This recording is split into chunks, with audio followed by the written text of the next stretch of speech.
Hello boys and girls. Today we're going to talk about state management. State management is a fairly simple concept, but it has quite wide-ranging ramifications and implications.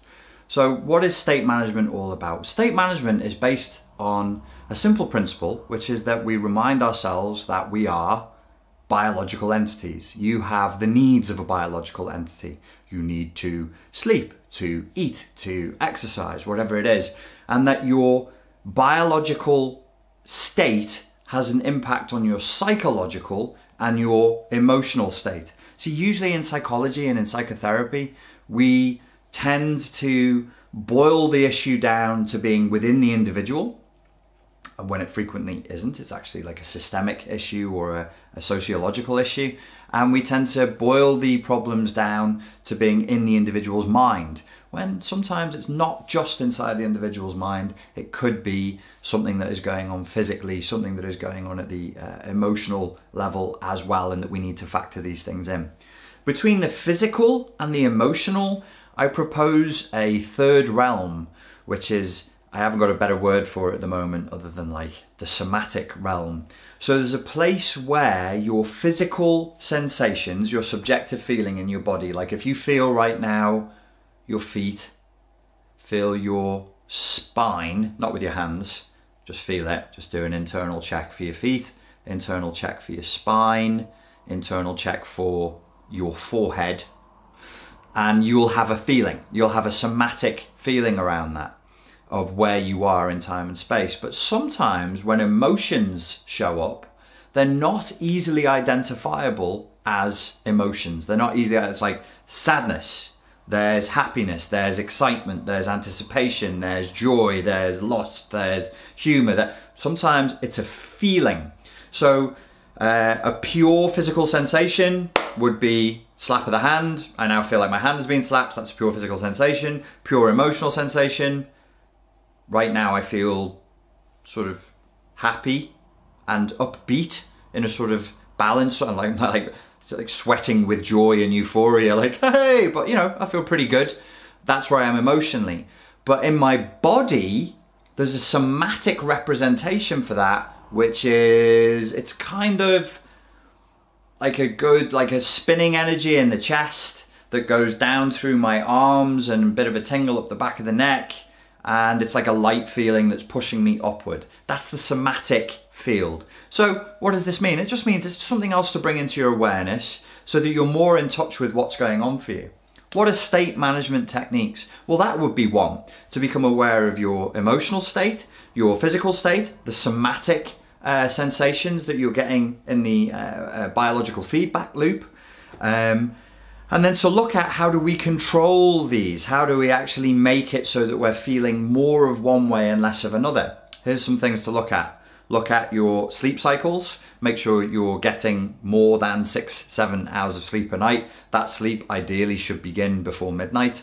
That has some impact, so I'm told by clever people, on your hormones and your capacity to build hormones that help you to repair. You have a better chance of doing that if you're sleeping a little bit earlier. So if you leave it until 2 o'clock, if you sleep for 8 hours from 11 o'clock at night versus from 2 o'clock in the morning, you're not getting the high quality and the high return on investment of sleep if you go to sleep at 2 o'clock in the morning that you would, let's say, 10 or 11 o'clock at night. Quite how that works, I'm not sure.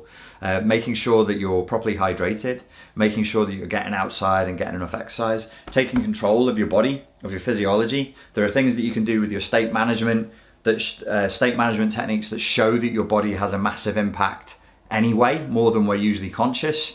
Little exercises that I used to do with the kids in school would be things like saying, I feel really depressed, and then changing it and going, I feel really depressed. So if you tilt the head back, if you straighten the spine, if you put like a crazy smile on your face, and you go, I feel really depressed, in that voice, in a different voice, with a different breathing pattern, it's quite hard to access the emotion of depression.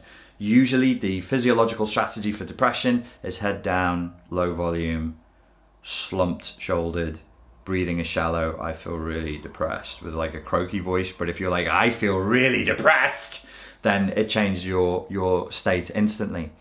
You can look at food, your nutrition. You do need, really, we all should be studying food. We all should study the impact of nutrition on your psychological and emotional state, and physically what some food does to you. At the moment, well, for the last 6 to 9 months, I've been giving a lot more attention to my food, amounts, quality, what I will eat, what I won't eat, and it has a huge effect on how you feel on a day-to-day basis.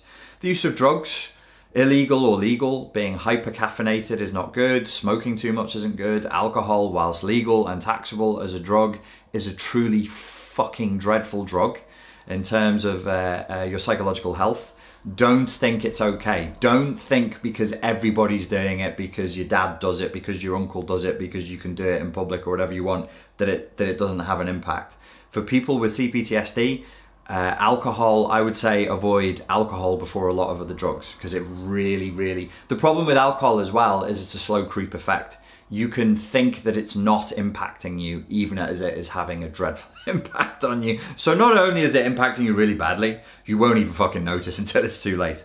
Some other things you can look at is like how music affects your state. If you want to get yourself in a better state, certain types of music are going to help you to do that. Getting outside, being in nature works for me. It doesn't work for everybody, but for me that's a huge one. Part of this, by the way, is just getting to know yourself, building a better relationship with yourself, building a higher quality of communication with yourself, learning who you are, what you want, what you respond to, and then fulfilling those needs. You know, that's part of self-care and taking care of the self. That's a big part of state management, is respecting and acknowledging your own needs. Okay, hope you enjoyed that. Thank you for your time and your attention, and I look forward to speaking to you soon. Hey guys, just to let you know, I've got a seminar tour coming up in America. All the details are on the page linked below, and I've now set up a Patreon account, so if you want to support me in making more videos more frequently, then please click this link and you can go and do that now. Thank you very much.